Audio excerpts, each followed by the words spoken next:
Hello and welcome to this sort of festive Big Finish review. Today we're going to look at a special release, Blood on Santa's Claus by Alan Terrigo.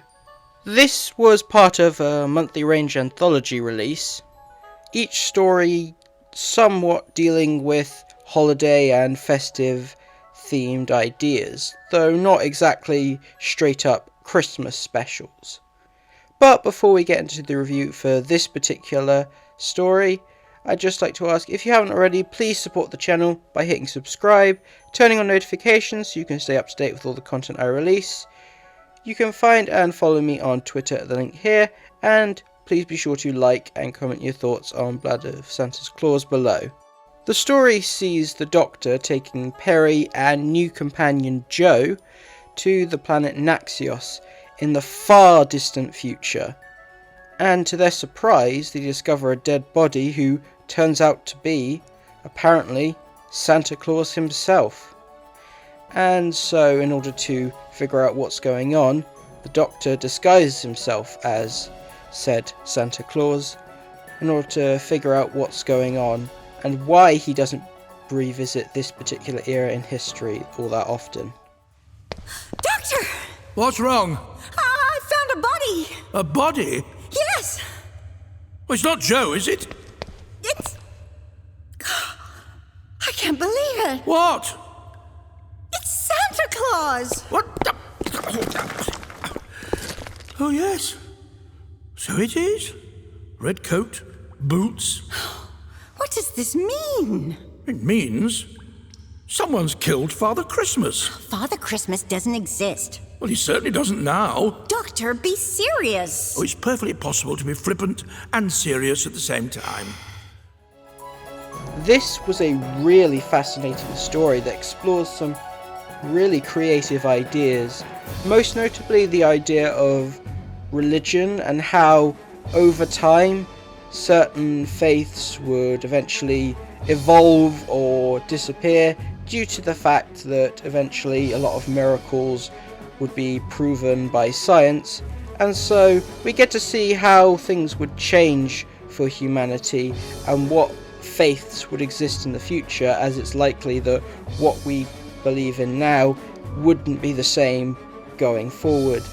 And in this particular period in Earth's history, a lot of literature such as Shakespeare or The Wind in the Willows, that has become religious text to a lot of people and how they choose to lead their lives.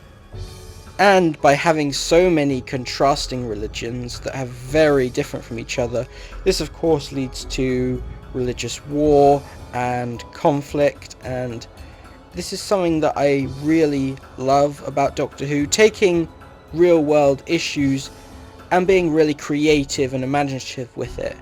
Honestly, it makes me wish that this wasn't a short story and a whole release was dedicated to this setting, as it's a really interesting idea, and I'd like to see this part of history explored in another story and seeing all the different types of religions instead of just the two we get here.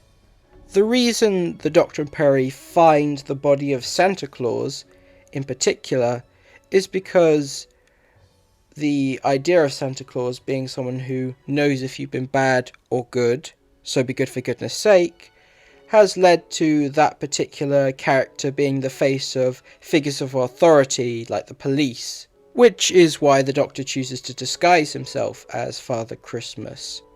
One weak link of this story, which technically isn't its fault, is the character of Joe. Now, the story tells us that Joe and Perry are in a relationship, but we don't get much time with them together, and he doesn't have all that much chemistry with Perry. His payoff comes in the later stories in this anthology, but here he does serve a purpose in introducing conflict between the Doctor and Perry, as he has very much shaken up that relationship already established. You resent him being here, don't you? No, of course not. I don't resent him, but... I knew there would be a but. Perry, I am used to friends joining me on my adventures, because they want to be part of the journey, to partake of a little excitement and discovery. But Joe is not travelling with us because of that. He is travelling with us because he wants to be with you. He is your responsibility. I know that. I know he's my responsibility. But that's not how it works. As well as offering some additional world building, seeing some of the characters on Naxios who the Doctor and Perry don't get a chance to interact with. But other than that, he's a very bland character. What are you doing in the mine? I'm just sitting here. Not a crime, is it? It is, actually. Who says? He doesn't look like one of the Shakespeareans. Who do you worship? What? Who do you worship? I don't know. No one, really. You have to worship something.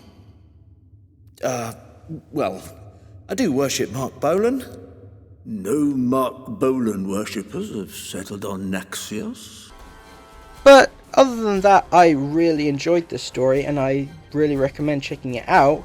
And fortunately, this is a case where you can get the story for free right now on the Big Finish website, separate from the rest of the release, if you're not interested in buying the whole set. Thank you for watching, and I'll see you next time. Happy holidays, everybody.